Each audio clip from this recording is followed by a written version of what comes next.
वयाच्या 56व्या वर्षी जिथे लोक रिटायरमेंट प्लॅनचा विचार करतात तिथे तुम्ही स्वतःला मेंटली आणि फिजिकली असं चॅलेंज द्यायचं ठरवलं. It always takes you to the limit. ही स्पर्धा नेमकी काय आहे? मला नाही वाटत की एज हे कुठे लिमिटेशन फॅक्टर आहे. अनबाउंडमध्ये एक इम्पॉर्टंट आहे म्हणजे ही कम्प्लिटली अनसपोर्टेड. तिथं तुम्ही खडीखोऱ्यातनं जाताय, जंगलातनं जाताय किंवा शेतातनं जाताय, तिथं तुम्हाला काही पाणी सुद्धा मिळणार नाही, नथिंग. मुळात हे सगळं मिडल क्लास व्यक्तीसाठी आहे का? मेडिकल इमर्जन्सी झाली तरी तुम्हाला काही सपोर्ट मिळत नाही.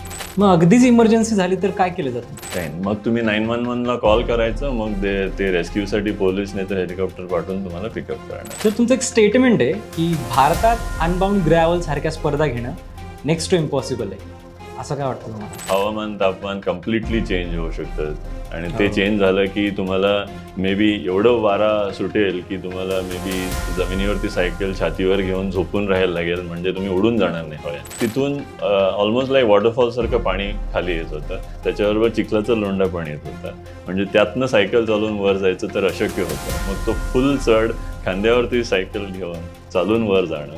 वर गेल्यानंतर असं नाही झालं की ओके आता सगळं छान चाललंय, त्या घसराड आणि चिखलातनं खाली उतरायचं आहे. सर, त्या दिवशी हजारो स्पर्धकांमध्ये 100 माईलचा गट पूर्ण करणारे तुम्ही एकमेव भारतीय होतात. अनबाउंड स्वतःला ट्रान्सफॉर्म करण्यासाठी आहे, स्वतःचा शोध घेण्यासाठी आहे. हां, किती प्राइज मनी आहे? खेळाडूंना जिंकल्यानंतर काय काय मिळतं? हिमालयाची स्पर्धा तुम्हाला कोकणात घ्यायची आहे, ते तसं पॉसिबल नाही. मग असाच एखादा होतकरू तरुण तुमच्यापर्यंत जर आला की त्याची तयारी आहे मोठ्या लेवलला जाण्याची, मग तुम्ही त्याला स्पॉन्सर कराल का?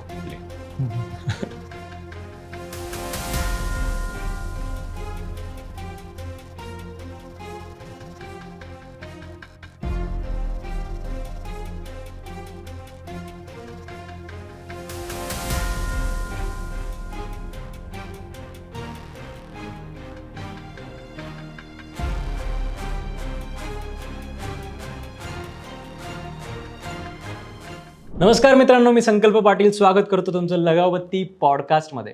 तुम्ही कधी अनबाउंड ग्रॅव्हल सायकलिंग स्पर्धेविषयी ऐकलं आहे का? जगातली सगळ्यात कठीण समजली जाणारी ही स्पर्धा आहे आणि तुम्हाला आश्चर्य वाटेल, भारतातून ही स्पर्धा पूर्ण करणारी एकच व्यक्ती आहे.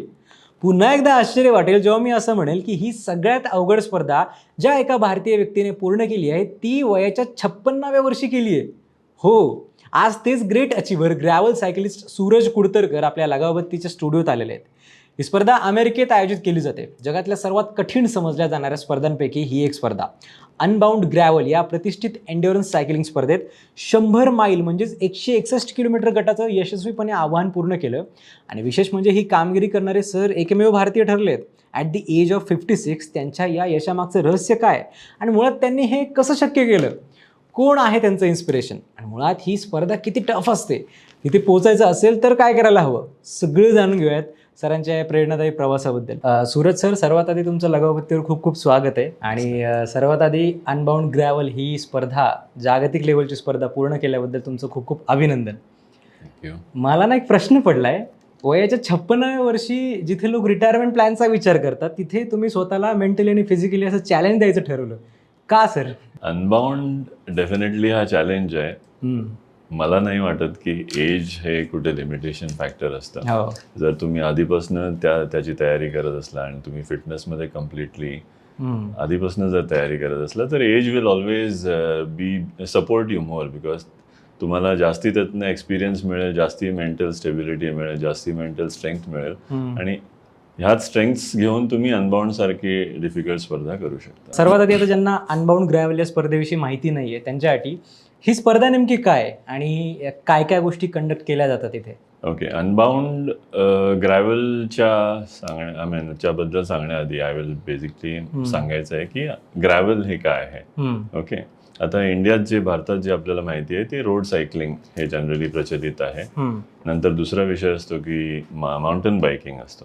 ओके, ग्रॅव्हल हे इंडियात नाही आहे कारण हे ग्रॅव्हलचं टेरेन इंडियात आपल्या भारतात नाहीच आहे. ओके, सो अनबाउंड हा ग्रॅव्हल रेसिंग हा प्रकार जो असतो तो it is a cross between mountain biking आणि ग्रॅव्हल आणि रोड हा मेन आहे. म्हणजे तुम्ही ग्रॅव्हल म्हणजे काय असतं की भरपूर आजूबाजूला खडतर शेत जमीन असते किंवा डोंगर वगैरे असतात आणि त्यातनं तुम्हाला मातीत जेव्हा तुम्ही खडी घालता आणि खडीवरनं जेव्हा तुम्ही चालवता, ओके, त्याला ग्रॅव्हल रेसिंग किंवा ग्रॅव्हल रायडिंग म्हणतात. ओके. तर हा अनबाउंड ग्रॅव्हल जी रेस आहे ती एम्पोरिया कॅन्ससमध्ये कंडक्ट केली जाते. आता अनबाउंडचं विशेष म्हणजे हे आहे की तो परिसर जो आहे, कॅन्सस एरियाचा परिसर जो आहे, तिथं बेसिकली खूप शेती आहे. ओके, शेतजमीन खूप आहे, एकर म्हणजे हजारो एकर शेतजमीन आहे. ओके, प्लस तिथं आधीपासून लाईमस्टोन आहे. ओके, लाईमस्टोन चुन्याचे दगड आहेत तिथं. ओके, सो त्यामुळे काय त्या लोकांनी काय केलं, शेतजमिनीला जायला त्यांनी जो मधला रस्ता जो काढतात, पठार जे काढतात, ज्या दोन्ही साईडला शेती असते, म्हणून मग तिथं ते काय करतात की हेच जे लाईमस्टोन जे त्यांचे दगड असतात ते मध्ये टाकतात, सो दॅट त्यांना त्याच्यावरनं त्यांचे ट्रॅक्टर्स आणि हे ते जाऊ शकतात. Okay, comfortably. सो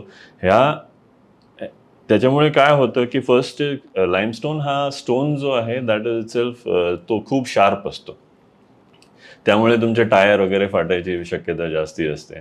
लाईमस्टोन हा असा पण प्रकार असतो की तो पाणी त्याच्यात जेवढं पडतं त्याप्रमाणे त्याचं टेक्स्चर बदलत असतं. म्हणजे खूप पाणी पडलं तर ते स्किड जास्ती चिखल होतं, कमी पाणी पडलं तर स्किड होतं. ओके, असा हा वेगळा टेरेन आहे. तो एक प्रकार झाला. दुसरं म्हणजे अनबाउंड जिथं कंडक्ट केलं जातं कॅन्ससमध्ये, हा एक्झॅक्टली टोर्नाडो व्हॅली आहे. अमेरिकेतली जी टोर्नाडो व्हॅली म्हणतात ती ह्या क्षेत्रात येते.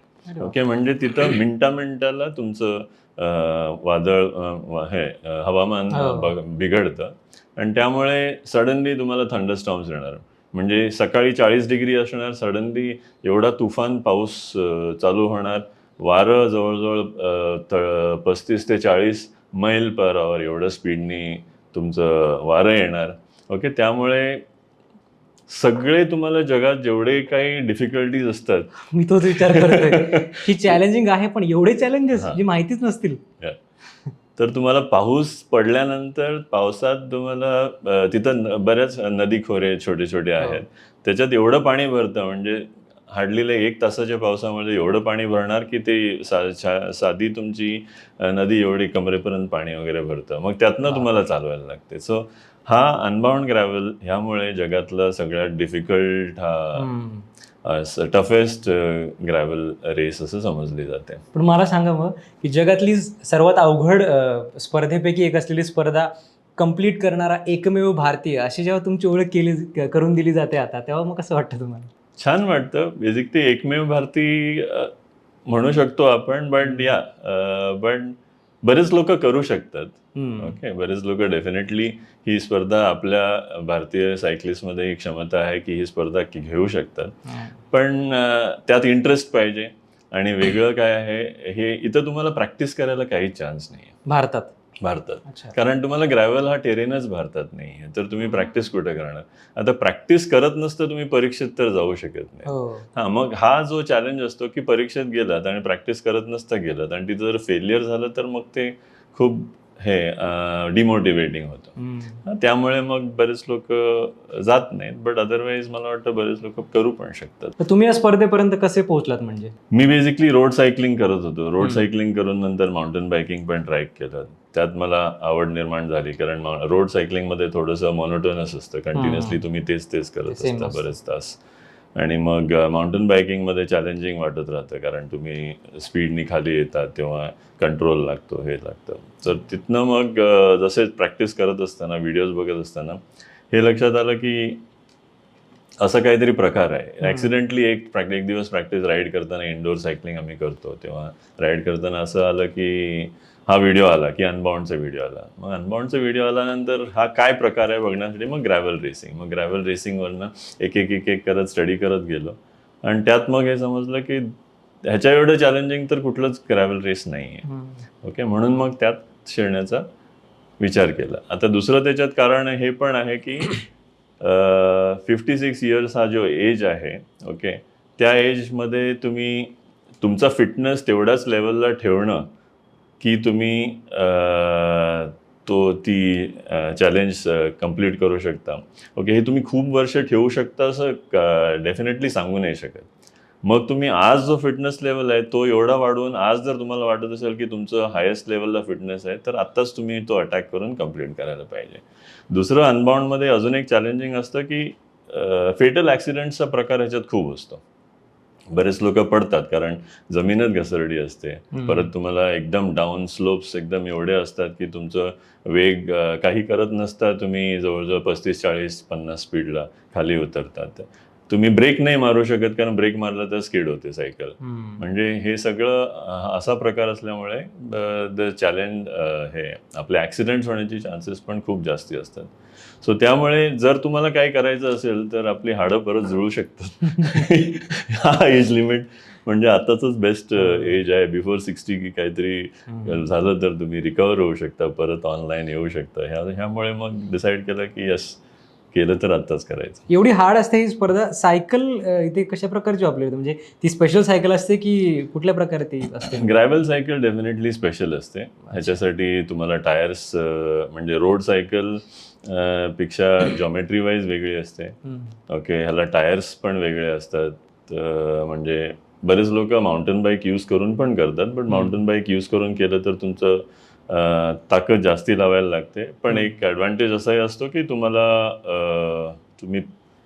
कंट्रोल जास्ती येतो. कारण तुम्हाला जर रोड सायकलिंगमध्ये हँडल नॅरो असतात, माउंटेन बाईकिंगमध्ये हँडल वाईड असतात, त्यामुळे तुम्हाला कंट्रोल जास्ती येतो.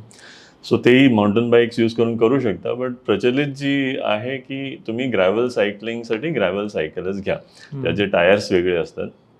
परत हा ग्रॅव्हल सायकलिंग पण एकदमच खूप टेक्निकल विषय आहे, कारण ग्रॅव्हल सायकलिंगमध्ये प्रत्येक ग्रॅव्हल वेगळं असतं, प्रत्येक देशाचं ग्रॅव्हल वेगळं असतं. म्हणजे अमेरिकेत जर बघितलं तर फ्रॉम इन द मिडवेस्ट जी एरिया म्हणतात तिथं ग्रॅव्हल सायकलिंग जास्तीत जास्त होतं. प्रत्येक एरियातलं ग्रॅव्हल वेगळं असतं. थोडे चंकी ग्रॅव्हल म्हणतात, फास्ट ग्रॅव्हल म्हणतात, स्लो तर त्याप्रमाणे तुम्ही टायर्स चेंज करत राहायला लागतात. त्याप्रमाणे तुमची रायडिंग स्ट्रॅटेजी पण चेंज करायला लागते. तो हा खूप टेक्निकल विषय आहे आणि व्हेरी इंटरेस्टिंग. एवढं अवघड आहे हे मला सांगा सर. मग रेस करताना तुम्हाला शारीरिक आणि मानसिक अशी कोणकोणती आव्हानं आली? शारीरिक आणि मानसिक तर आव्हानं स्टार्टपासूनच असतात. किती सांगू असं झालं? कारण आम्हाला जेव्हा ॲथलीटची मीट होती, म्हणजे रेस नेक्स्ट डे मॉर्निंग दुसऱ्या दिवशी 7:30ला 30 तारखेला 7:30ला सकाळी चालू होणार होती. आणि आम्हाला आदल्या दिवशी दॅट इज 29th इव्हनिंगला 7 वाजता आम्हाला ॲथलीटची मीट होती. आणि त्यात त्यांनी ॲथलीट मीटमध्ये आम्हाला एवढं सगळं सांगितलं की ते ऐकून असं वाटायला लागलं की आपण स्टार्ट लाईनला जाऊन थांबायचं का नाही. कारण अनबाउंडमध्ये एक इम्पॉर्टंट आहे, म्हणजे ही कम्प्लिटली अनसपोर्टेड आहे. अनसपोर्टेड रेट्स आपल्या रोड रेसेसमध्ये पण असतात, पण अनसपोर्टेडमध्ये एकतर तुम्हाला रस्त्यावर कुठेही पुण्यात गेलं, इथून पुण्याहून लोणावळ्याला जाताना कुठे तुम्ही चहासाठी पाण्यासाठी असं कुठेही थांबू शकता. तिथं तुम्ही खडीखोऱ्यातनं जाताय, जंगलातनं जाताय किंवा शेतातनं जाताय, तिथं तुम्हाला काही पाणीसुद्धा मिळणार नाही, नथिंग. सेकंड इम्पॉर्टंट आहे की अनबाउंडमध्ये तुम्हाला मेडिकल इमर्जन्सी झाली तरी तुम्हाला काही सपोर्ट मिळत नाही. मग अगदीच इमर्जन्सी झाली तर काय केलं जातं? काही नाही, मग तुम्ही 911ला कॉल करायचं, मग ते रेस्क्यूसाठी पोलीस नाही तर हेलिकॉप्टर पाठवून तुम्हाला पिकअप करणार. That is the only. तुम्हाला ओनली पॉसिबिलिटी आहे, तुमचा क्रू एक असतो. व्हेरी इम्पॉर्टंट असतं अनबाउंडमध्ये, तुमच्याबरोबर एक क्रू असायला लागतो. ओके, माझी मिसेस दीपा माझी क्रू होती. So she is the only person. त्यांनाच हेल्प करायला तुम्हाला संधी मिळते, पण ते पण फुल रेसमध्ये एकचदा मिड पॉईंटला कुठेतरी. म्हणजे माझी 100 मैलचे 108 मैलची रेस होती, 170 किलोमीटर. 170 किलोमीटरमध्ये 86 किलोमीटर त्या पॉईंटला, एकच पॉईंटला ती मला पाणी किंवा खाणं किंवा काही देऊ शकते. त्याच्यानंतर तिला बघता पण येत नाही मी कुठे आहे, काय चाललंय. So this is the biggest challenge in this race. आणि ऑफकोर्स त्या दिवशी मग तर main challenge first on the start is रात्री 7 वाजता एकदम धक्का, की हे सगळं आम्हाला ॲथलीट मीटमध्ये सांगितलं. अच्छा, म्हणजे ऐन वेळेला सांगितलं? नाही, हे डिक्लेअर्ड असतात रूल्स, पण जेव्हा ते सगळं असं कॅटेगरिकली एक करून सांगतात की हे झालं तरी आम्ही येणार नाही, हे झालं तरी येणार नाही, तुमचे टायर पंक्चर झाले तरी काही करता येणार नाही, तुम्हालाच करायचे आहे. आणि होतात पंक्चर, इथे एवढ्यांदा पंक्चर होतात, हे होतात, ते होतात. हे सगळे नेगेटिव्ह जेव्हा तुम्ही सांगतात तेव्हा फर्स्ट चॅलेंज येतो की तुम्ही रेस लाईनला जाऊन थांबणार का नाही. पण मग आम्ही बाहेर येऊन मग दीपाशी मी डिस्कस केलं की अरे हे तर आता खूप वेगळंच दिसतंय. ते पण सांगतात की हवामान तापमान कम्प्लिटली चेंज होऊ शकतं, आणि ते चेंज झालं की तुम्हाला मे बी एवढं वारा सुटेल की तुम्हाला मे बी जमिनीवरती सायकल छातीवर घेऊन झोपून राहायला लागेल, म्हणजे तुम्ही उडून जाणार नाही हव्याने, एवढी पण हवा येते तिथं. सो हे सगळं सांगितल्यानंतर तुम्हाला जनरली वाटायला लागतं मी am I at the right place. मग 7:30ला रेस सुरू झाली. 7:30ला रेस सुरू होण्याआधी 3 दिवसाआधीची मी एक गोष्ट सांगतो. आम्ही 4 दिवस आधी गेलो होतो. तर 3 दिवसाआधी तिथं पोहोचून एकदम तापमान लाईक 38-40 डिग्रीज टेम्परेचर, 38 ते 40 डिग्री टेम्परेचर, एकदम गरम. राईड केली, कारण तिथला ग्रॅव्हलवर चालवण्यास कसं चालवायचं, काय चालवायचं ते प्रॅक्टिस करण्यासाठी थोडेसे 50 किलोमीटर राईड करून बघितलं. वाटलं की ओके, आपण ह्याच्यात आपल्या स्ट्रॅटेजीज, आपण जे प्लॅन करतो त्याप्रमाणे काहीतरी करू शकतो. 7:30ला रेस चालू झाली. 7:30ला रेस लाईनला मी असताना, स्टार्ट लाईनला असताना माझ्याबरोबर एक कॅनेडियन रायडर होता. तो म्हणाला, आज खूप गरम होणार आहे, तुझं रेनकोट का घेऊन जातोय तू? रेनकोट ठेवून दे आणि मिसेसकडे रेनकोट देऊन टाक, दीपाकडे, आणि पाण्याची बॉटल एक्स्ट्रा एक घे तुझ्याकडे. म्हणजे माझ्याकडे ऑलरेडी, कारण आपल्याला हा सगळा प्रवास गाठायचा आहे, स्वतःचं पाणी आणि स्वतःचं न्यूट्रिशन, हायड्रेशन सगळं घेऊन गाठायचं आहे. मध्ये काही सपोर्ट काही मिळणार नाही. सो माझ्याकडे ऑलरेडी 4 लिटर पाणी होतं. पण त्यांनी ते सांगितल्यानंतर मी अजून 1 लिटर पाणी घेतलं आणि रेनकोट काढला आणि दीपाकडे देऊन टाकला आणि म्हटलं ओके, आता मी 7:30ला रेस चालू झाली. 8 वाजता कम्प्लीट थंडरस्टॉर्म्स आणि रेन सुरू झाला आणि मुसळधार पाऊस, म्हणजे तुम्ही कोकणात सुद्धा बघू शकणार नाही असा पाऊस पडतो तिथं पडताना. आणि तुफानी पाऊस, तुफानी वारं आणि हे ते.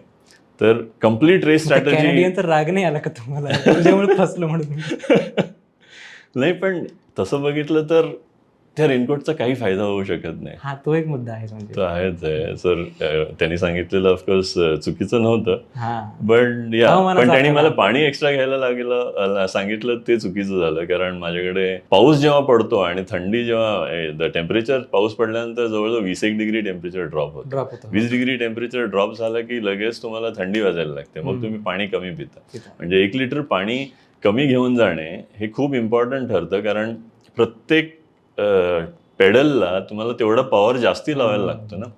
म्हणजे सायकल तुमची 10 किलोची असते, तुमचं वजन आहे आणि त्याच्यावरती तुम्ही टूल्स सगळे कॅरी करता. म्हणजे extra tyre, extra tube, chain तुटली तर चेन रिपेअर करण्यासाठी, आणि काय मेकॅनिकल झालं त्याचे टूल्स, परत मग फर्स्ट एड किट, म्हणजे पडला वेडला तर सगळं ते कॅल्क्युलेट. म्हणजे तुम्ही सगळं बघून जवळजवळ 15-1 किलो वजन कॅरी करता. आणि त्यानंतर every kilo makes a difference. तो एक झाला. नंतर पाऊस पडल्यानंतर इट वॉज केओस. म्हणजे जे रायडर्स सुसाट सुटले होते ते सगळ्यांनाच थांबायला लागलं. कारण आदल्या दिवशी मी राईड केली होती तेव्हा एक हिल होता, बराचसा चढ होता, आणि तो चढ ड्राय असल्यामुळे इझिली मी करू शकलो. ज्या दिवशी राईड चालू झाली तिथं सेम पोझिशनला मी पोचलो, अँड दॅट इज ते फक्त अर्ध्या तासानंतर. तर तसं बघितलं तर तिथून ऑलमोस्ट लाईक वॉटरफॉलसारखं पाणी खाली येत होतं. त्याच्याबरोबर चिखलाचा लोंढा पण येत होता. म्हणजे त्यातनं सायकल चालवून वर जायचं तर अशक्य होतं. मग तो फुल चढ खांद्यावरती सायकल घेऊन चालून वर जाणं. वर गेल्यानंतर असं नाही झालं की ओके आता सगळं छान चाललंय.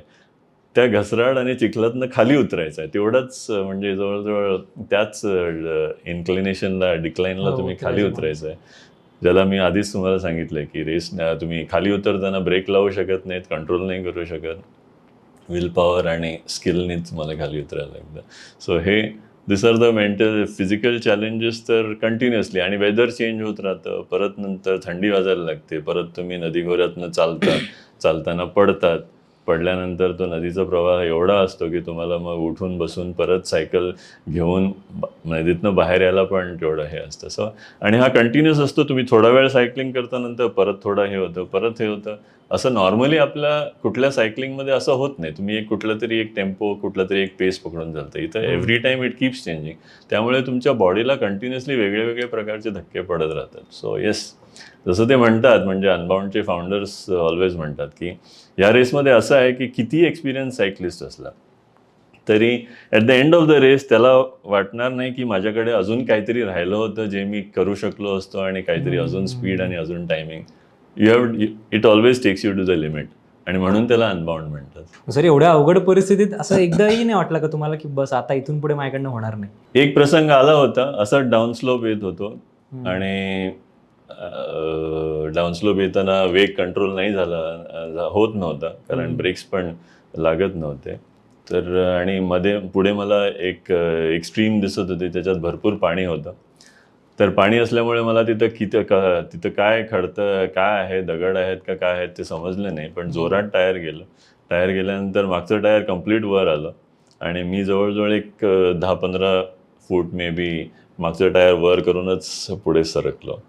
ओके, सो ते झाल्यानंतर इट वॉज म्हणजे तिथं जर मी पडलो असतो तर इट वॉज व्हेरी फेटल, म्हणजे तुटलंच असतं काहीतरी.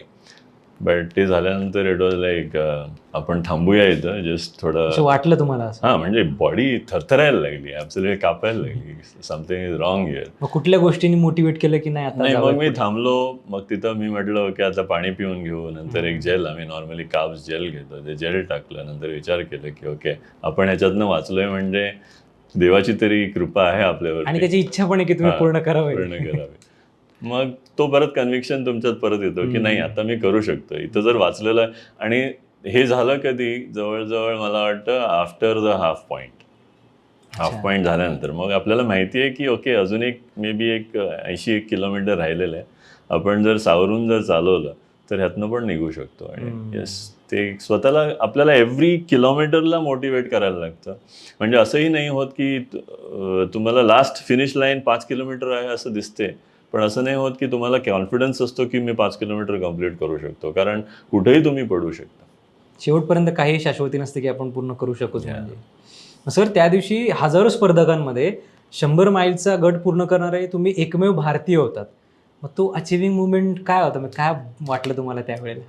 अचिव्हिंग मुवमेंट म्हणजे मी ज्याचा ध्यास धरला होता फॉर 2 वर्ष, तो 2 वर्षाचा ध्यास कम्प्लीट Finally पूर्ण झाल्यानंतर झालं. अमेझिंग वाटतं. आणि दीपा होती माझ्याबरोबर, so that was steel amazing. तर आता ही स्पर्धा एवढी अवघड आहे, तर आता ही अवघड एवढी स्पर्धा खेळवली का जाते मुळात? मोटो काय असतो यांचा? म्हणजे प्राइज मनी हा एक भाग आहे की वेगळा काहीतरी उद्देश असतो? जे फाउंडर्स आहेत, ही जी स्पर्धा त्यांनी चालू केली 20 वर्षापूर्वी, ते म्हणतात की अनबाउंड स्वतःला ट्रान्सफॉर्म करण्यासाठी आहे, स्वतःचा शोध घेण्यासाठी आहे. तुम्ही एवढं तुमच्या फिजिकल आणि मेंटल लिमिट्सला एवढ्या प्रकारे चॅलेंज करता, इन डिफरंट वेज चॅलेंज करता, की तुम्हाला समाव तुम्ही स्वतःला शोधता ह्याच्यातनं. आणि हा ट्रान्सफॉर्मेशनची रेस आहे. अँड त्या ट्रान्सफॉर्मेशन क्रिएट करण्यासाठीच म्हणून अनबाउंड ही स्पर्धा त्या फाउंडर्सनी क्रिएट केली असं ते म्हणतात. प्राइज मनी तर डेफिनेटली आहे या रेसमध्ये. किती प्राइज मनी आहे? खेळाडूंना जिंकल्यानंतर काय काय मिळतं? लाईफ टाईम सिरीजची ही रेस आहे. लाईफ टाईम सिरीजमध्ये जवळजवळ 6 रेसेस आहेत. 6 रेसेस ऑल पुट टुगेदर. आता 2025चं जर बघितलं तर स्टार्ट्स तर about $380,000 prize money in total 6 रेसेसमध्ये आहेत. तर प्रत्येक रेसमध्ये वेगळ्या रेसमध्ये वेगळे प्राइज मनी असतात. तर अनबाउंड रेसमध्ये मे बी एक $30,000-40,000 प्राइज मनी आहे. म्हणजे तुम्ही एक 30 लाख रुपये, 30 लाख. ते फर्स्ट, सेकंड, थर्डमध्ये ते डिवाइड होतात प्रोपोर्शन वाईज. सर, आम्ही असं ऐकलं की तुमच्या मुलाच्या योहानच्या सायकलिंगच्या आवडीमधून तुम्हाला ह्या सगळ्याची प्रेरणा मिळाली. राईट. हे खरं आहे का? खरं आहे. बिकॉज योहान आणि मी लहानपणापासून आम्ही रनिंग करतच होतो. रनिंगवरनं त्याला आवड निर्माण झाली की मला ट्रायथलॉन करायचं आहे. तर ट्रायथलॉन करायचं आहे म्हणून मग तो कोच कौस्तुभ राडकर बरोबर ट्रेनिंग करायला लागला. आणि ट्रेनिंग करताना मग ट्रायथलॉन ट्रेनिंगमध्ये तुम्हाला एक 100-1 किलोमीटर तर प्रॅक्टिस करायला लागते. तर तो एकटाच जात होता. मग एकटं जाणं मला सुटेबल वाटत नव्हतं, म्हणून मग मी त्याच्याबरोबर सायकलिंग करायला चालू केलं. ही कधीची गोष्ट? दिस इज 2018. 2018मध्ये त्याच्याबरोबर सायकलिंग करायला चालू केलं.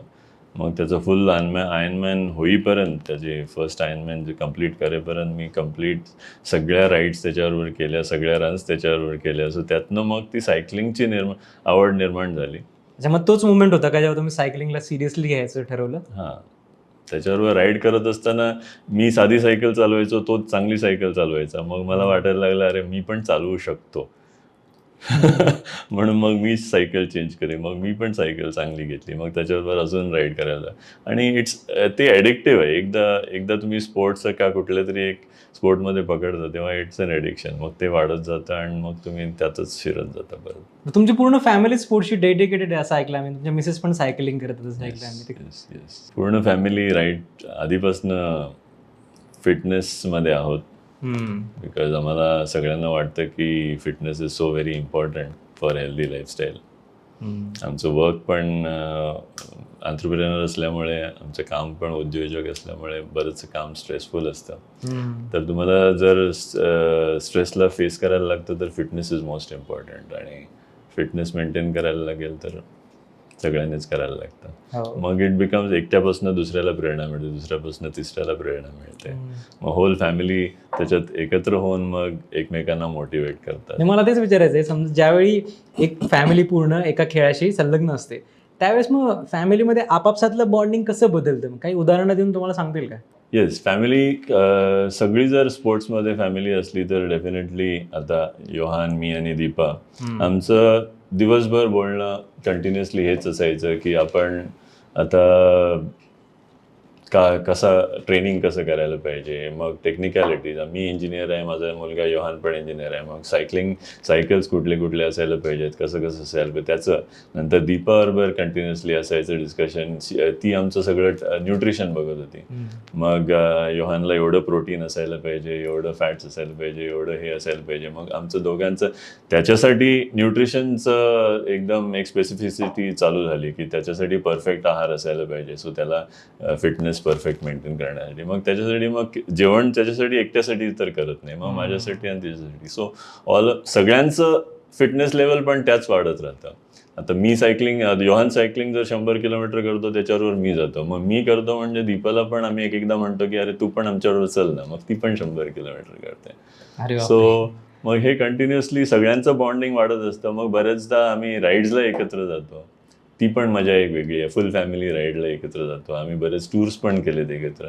नंतर आयर्नमॅन स्पर्धा, योहाननी पहिली आयर्नमॅन स्पर्धा त्याची 2000 म्हणजे फुल आयर्नमॅन त्यांनी 2019 साली केली होती, आणि तेव्हा सुद्धा he was one of the youngest Ironman in India.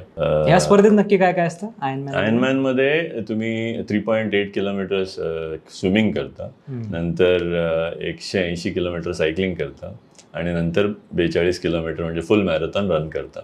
हे सगळं एका वेळी असं सलग 16 तासात संपवायचं असतं. तर तुमचं एक स्टेटमेंट आहे की भारतात अनबाउंड ग्रॅव्हल सारख्या स्पर्धा घेणं नेक्स्ट टू इम्पॉसिबल आहे, असं काय वाटतं तुम्हाला? कारण टेरेनच नाही आहे. तुम्ही जर म्हटलं की हिमालयाची स्पर्धा तुम्हाला कोकणात घ्यायची आहे, ते तसं पॉसिबल नाही. तसं टेरेन जर नसेल तर तुम्ही स्पर्धा घेऊ शकत नाही. पण असं नाही की भारतात तुम्ही सायकलिंगची स्पर्धा घेत नाही. सायकलिंगची स्पर्धा घेतोच आपण, फक्त ती रोडची घेतो. हिमाचलमध्ये बरेचसे माउंटेन बायकिंगची स्पर्धा होतात.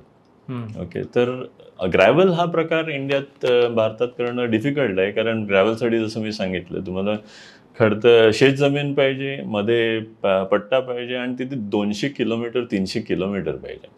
आता अनबाउंड ग्रॅव्हलला मी एक आधी सांगितलं नाही की मी 100 मैलची केलेली आहे, बट ते प्रोफेशनल ॲथलीट्स आहेत ते 200 मैल आणि 300 मैलची पण स्पर्धा करतात, 350 मैलची पण स्पर्धा करतात.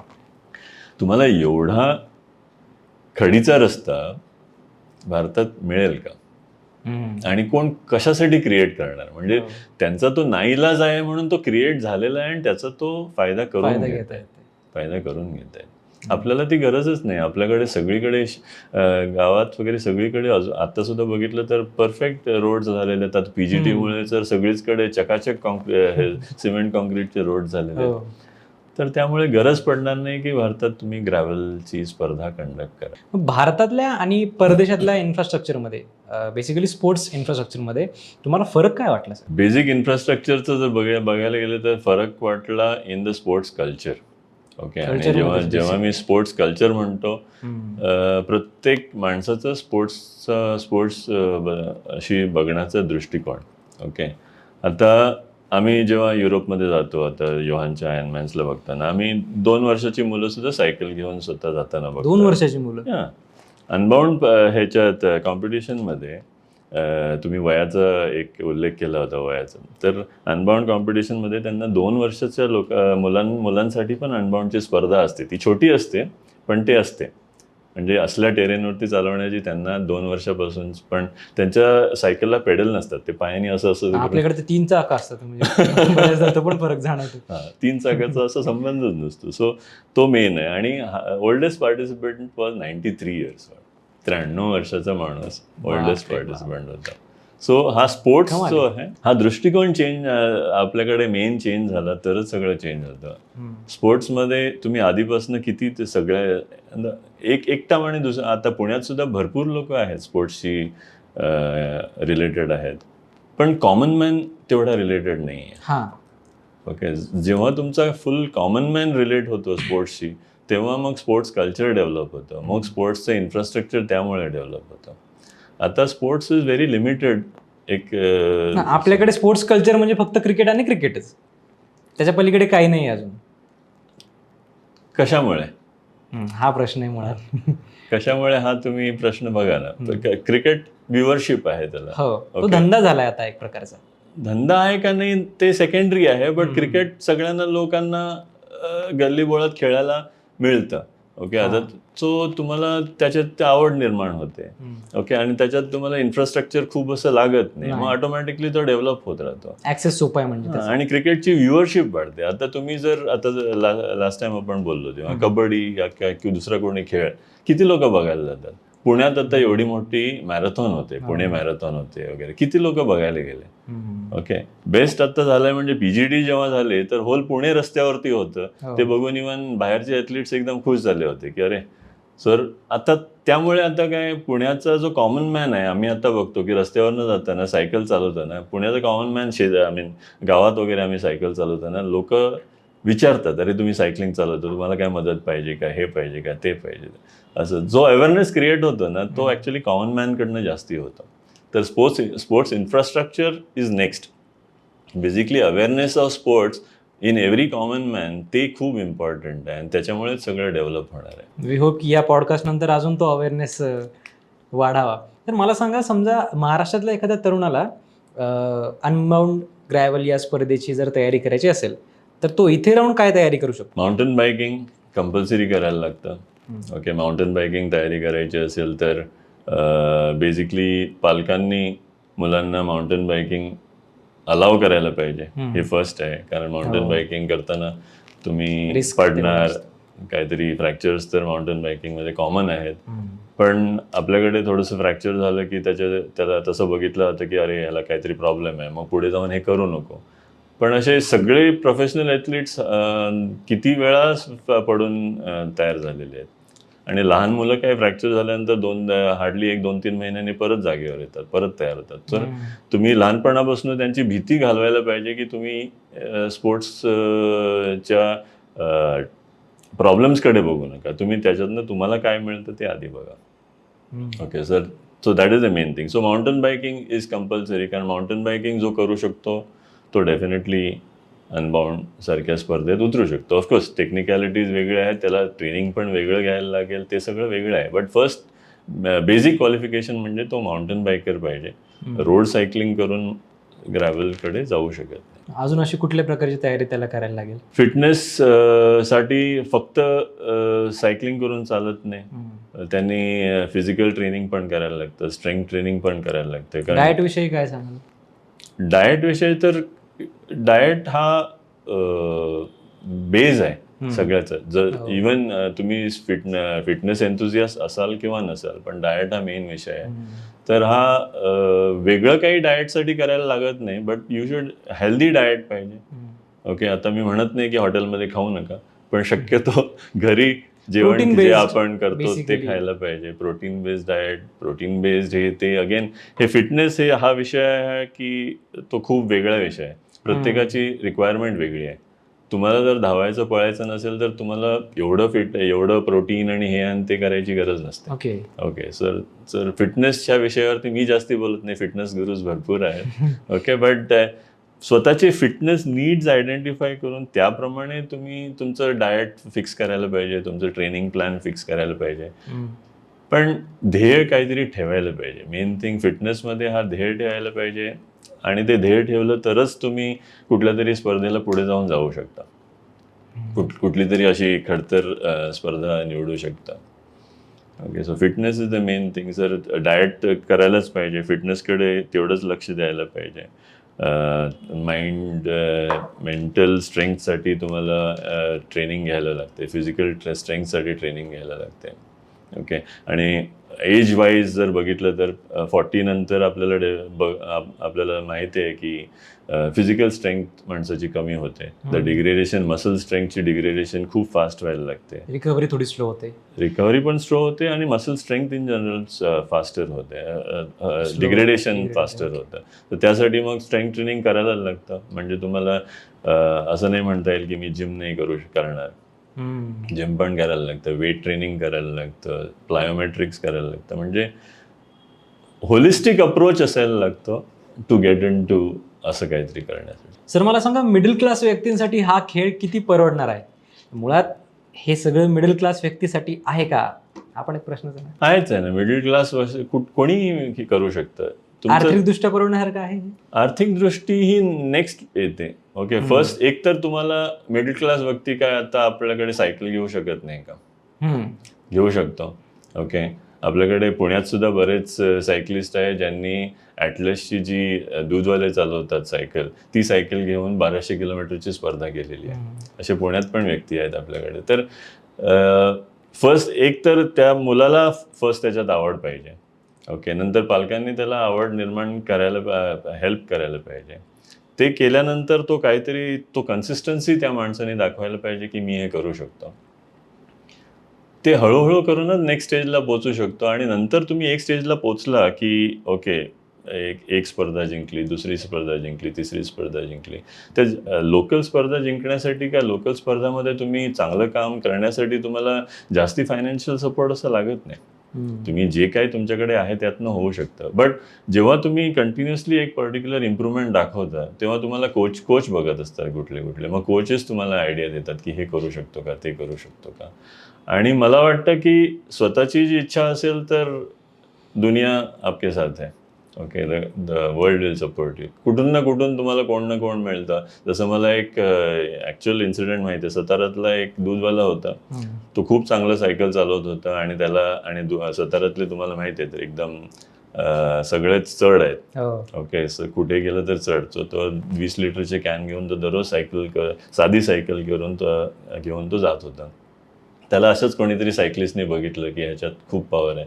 त्यांनी त्याला स्पॉन्सर केलं आणि नंतर त्यांनी आयर्नमॅन कम्प्लीट केलं बाहेरच्या देशात. असे पण इन्सिडेन्सेस आहेत. सर मेन थिंग इज तुमचं जर ध्येय स्ट्रॉंग असलं आणि तुमची जर विश स्ट्रॉंग असली तर दुनिया आपके साथ आहे.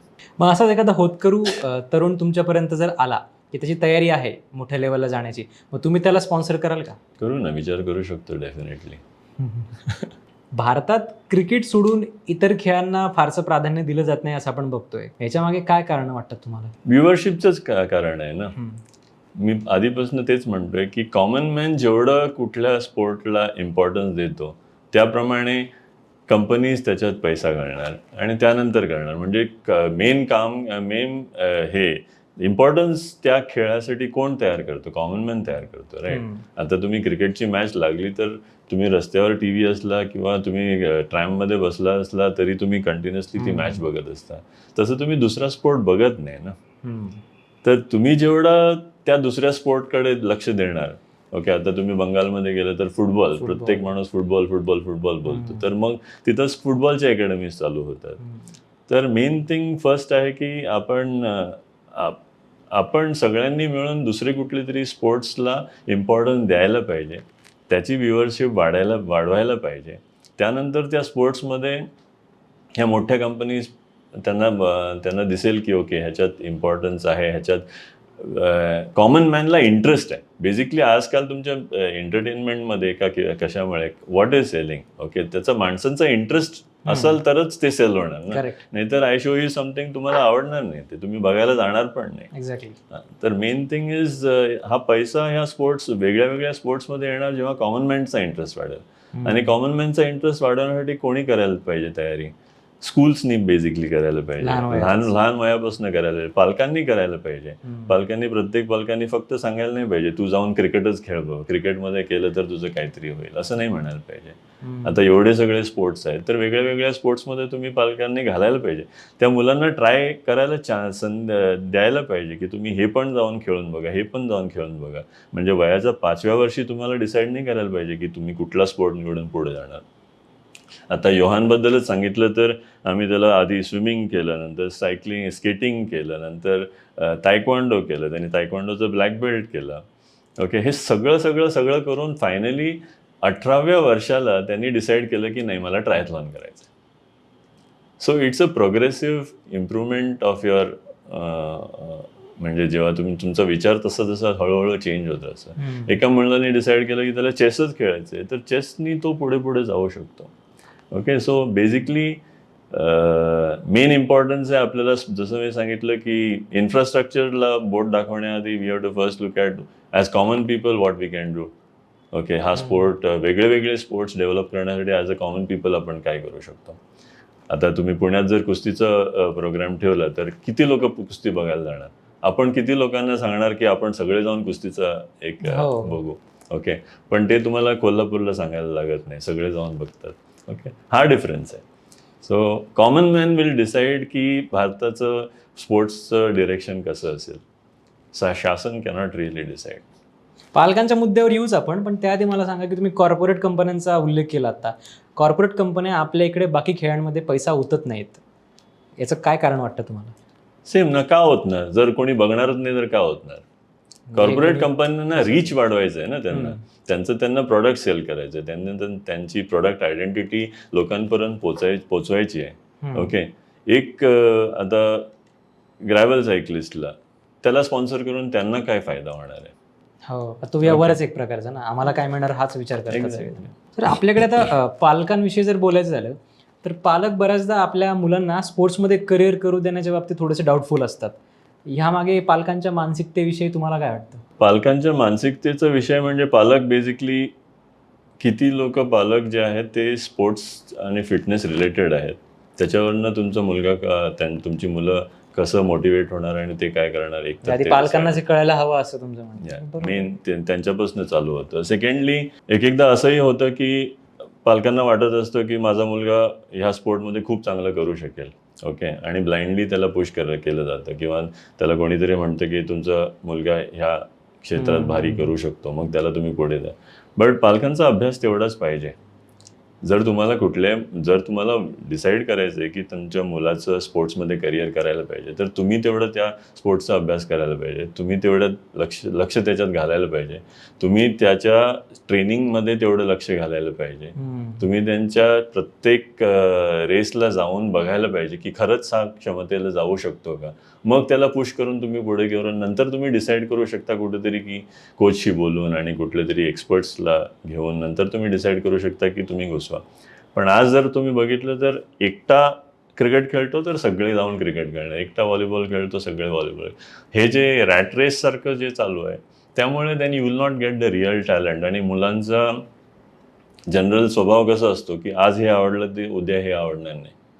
ओके, मग तुम्हाला एकच स्पोर्टमध्ये परत परत पुश करत राहिलं तर ही विल नॉट प्रोग्रेस, आणि त्यामुळे मग डिमोटिवेट होतं. मी असं पण पाहिलं बऱ्याचदा की आपला मुलगा अभ्यासात हुशार नाही म्हणून त्याला पालक स्पोर्ट्सकडे जा म्हणतात, मग म्हणजे ऑप्शन म्हणून ट्रीट केलं जातं स्पोर्ट्सला ना. अभ्यासात हुशार आणि स्पोर्ट्सचं तसं बघितलं तर काही संबंध नाही आहे. ओके, कारण माझा मुलगा इंजिनियर पण आहे आणि आता मास्टर्स करून जर्मनीमध्ये PhD करतो, तरी आजपर्यंत ट्रायथलॉन करतो. लास्ट वीक दोन्ही गोष्टी एका वेळेला करता येऊ शकतात.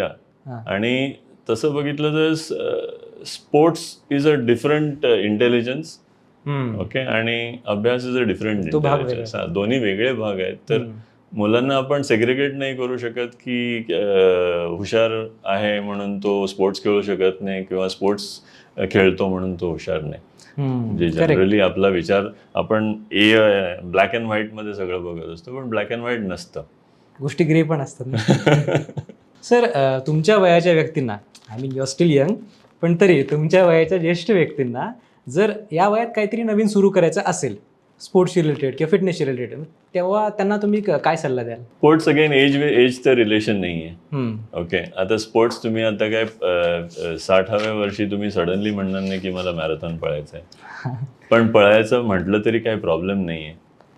मग तुम्ही त्यासाठी स्पेशल त्याप्रमाणे विचार करू शकता. पण हे सगळं स्टार्ट करण्याआधी एवढं स्टार्टेड स्लोली, हळूहळू स्टार्ट करायला लागतं. जर तुम्ही विचार केला की 60व्या वर्षी मला मॅरेथॉन पळायची आहे तर तुम्ही पळू शकता, बट त्याचे स्टार्ट काय, तुम्ही आधी 1 किलोमीटर पळायला चालू करणार, मे बी आधी वॉक करणार, मग तुम्ही त्याचा फर्स्ट अभ्यास करणार की मला त्याच्यात का करायचं आहे, कशाला करायचं आहे, मग त्याचा अभ्यास करणार की ह्या करण्यासाठी मला काय काय करायचं आहे, मग त्याच्यातली पुस्तक वाचन करणार, नंतर त्याच्यातनं तुम्ही शोधून काढणार की मला फिटनेस साठी स्ट्रेंथ ट्रेनिंग करायचं आहे, हे करायचं ते, मग त्याच्यात तुम्हाला न्यूट्रिशनमध्ये काय काय करायचं आहे, बाकी सगळं तुम्ही स्टडी.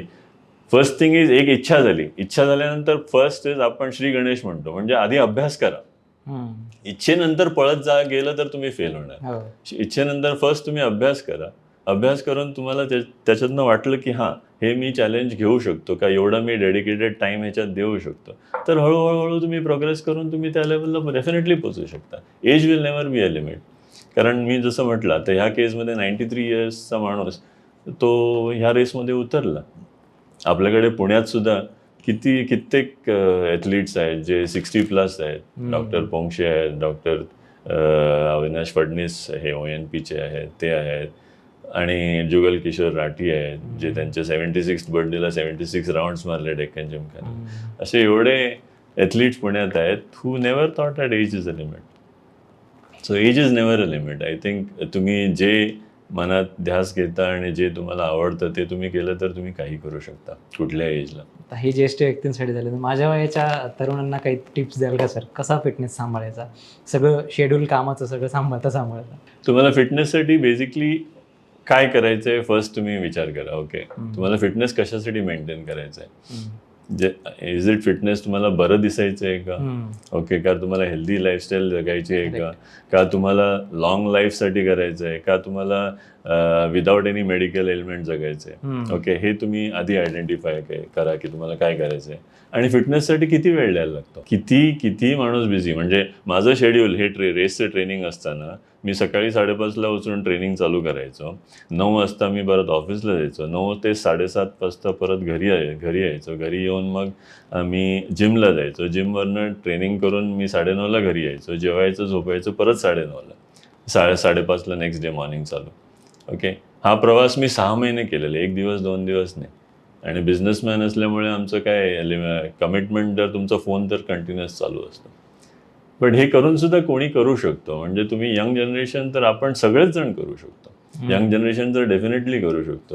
म्हणजे तुम्हाला दिवसातनं अर्धा तास तर डेफिनेटली कोणीतरी काढू शकतो टाइम की मला वॉकच करायचं आहे का मला फक्त रनच करायचं आहे. काहीतरी तुम्ही हळू एक एक स्टेप उचलत गेला. It's all about taking the first step आणि अँड मेंटेन कन्सिस्टन्सी. 1 दिवस केलं, 4 दिवस केलं ह्याच्याने फिटनेस तर होत नाही. तो सेम स्टेप तुम्ही कंटिन्युअसली, म्हणजे तुम्ही दररोज जर ही तुमच्या ऑफिसला येताना जर 10 पायऱ्या असल्या तर 10 पायऱ्या दररोज तुम्ही चढत येणार.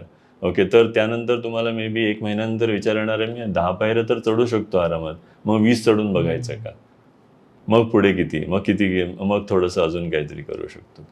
So it's all about consistently and awareness. स्वतःमध्ये कंटिन्युअसली ती डोक्यात एक अवेअरनेस ठेवायला पाहिजे की मी हे केलं नाही तर माझं पुढचं आयुष्य काय होणार आहे.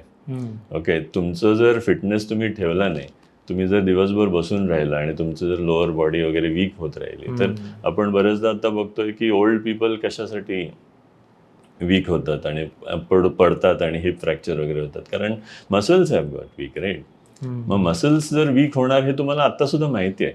ओके, हे तुम्हाला सायन्स ग्रॅज्युएट असायला लागत नाही समजायला की मसल्स वीक असल्याने तुम्हाला पडू शकतो आणि ॲक्सिडेंट्स होऊ शकतात, हे होऊ शकतं.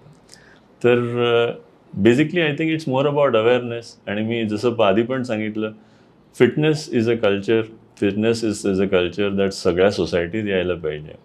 ओके, आणि तुमच्यासारखी तरुण मुलं actually you have to take that मशाल अँड टेल एव्हरीबडी की हां, हे fitness is very very important for our life. Sir, हे झालं फिटनेसबद्दल आपण बोललो. होता मेंटल पीससाठी तुम्ही काय गोष्टी फॉलो करता, काय गोष्टी करता? मेंटल पीससाठी मी तर योगा करतो. मी आता गेली आता एक 15-20 वर्ष योगा करतो. ओके, बट मेंटल पीससाठी प्रत्येकाचा वेगळा आहे. आता माझी मिसेस व्हायलिन वाजवते फॉर मेंटल पीस. ओके, दुसरं कोणीतरी सिंगिंग करू शकतो मेंटल पीससाठी. तर प्रत्येकाची मेंटल पीससाठी वेगळी व्याख्या असेल. कोणतरी फक्त टेकडीवर जाऊन बसणार आणि सुंदर दृश्य बघणार आणि mental peace. So it's all differs from people to people. एक शेवटचा प्रश्न की आता तुमचं पुढचं टार्गेट काय? अजून कोणत्या जागतिक दर्जाच्या स्पर्धांमध्ये आम्ही तुम्हाला भारताचा झेंडा उंचावताना फडकावताना बघणार आहोत? येस, अनबाउंड ही toughest gravel race in the world आहे. तर ते झाल्यानंतर आता मी डिसाईड केलं आहे की बरेच कॉन्टिनेंट्स आहेत. प्रत्येक कॉन्टिनेंटमध्ये एक टफेस्ट ग्रॅव्हल रेस आहे. ती ग्रॅव्हल रेस आपण प्रत्येक कॉन्टिनेंटमध्ये करून बघायची. कारण जसं सांगितलं की प्रत्येक ग्रॅव्हल वेगळा असतो. स्पेनचं ग्रॅव्हल आणि मोरोकोचं ग्रॅव्हल आणि केनियाचं ग्रॅव्हल हा कम्प्लिटली वेगळा असेल. ओके, तर तुम्ही प्रत्येक कॉन्टिनेंटमध्ये जाऊन तिथल्या सगळ्यात डिफिकल्ट रेसेस करण्याची इच्छा आहे आणि ते कंटिन्यू करणार आहे. नक्कीच सर, फार छान वाटलं तुमच्याशी बोलून. आणि हे तुमचे सगळे संकल्प जे आहेत ते पूर्ण होत, त्यासाठी तुम्हाला खूप खूप शुभेच्छा. खूप खूप धन्यवाद तुमचे, तुम्ही इथे आलात. Thank you so much sir. Thank you. तर मित्रांनो, आजच्या या संवादातून एक गोष्ट मात्र स्पष्ट होते की मोठी स्वप्न पाहण्यासाठी किंवा स्वतःला नव्याने शोधण्यासाठी वयाची कोणतीही मर्यादा नसते. कदाचित हा संवाद ऐकल्यानंतर एखादा तरुण पुन्हा एकदा आपल्या स्वप्नांवर विश्वास ठेवेल, एखादा पालक मुलाच्या स्पोर्ट्समधल्या करिअरकडे वेगळ्या नजरेने पाहिल, किंवा एखादी व्यक्ती वयाच्या कोणत्याही टप्प्यावर स्वतःसाठी नवीन सुरुवात करण्याचं धाडस तरी करेल. तुम्हाला हा पॉडकास्ट कसा वाटला ते आम्हाला कमेंट्समध्ये नक्की सांगा. तसेच अशा प्रकारचे प्रेरणादायी आणि वेगळ्या पद्धतीचे पॉडकास्ट पाहण्यासाठी लगावबत्तीला सबस्क्राईब करायला विसरू नका.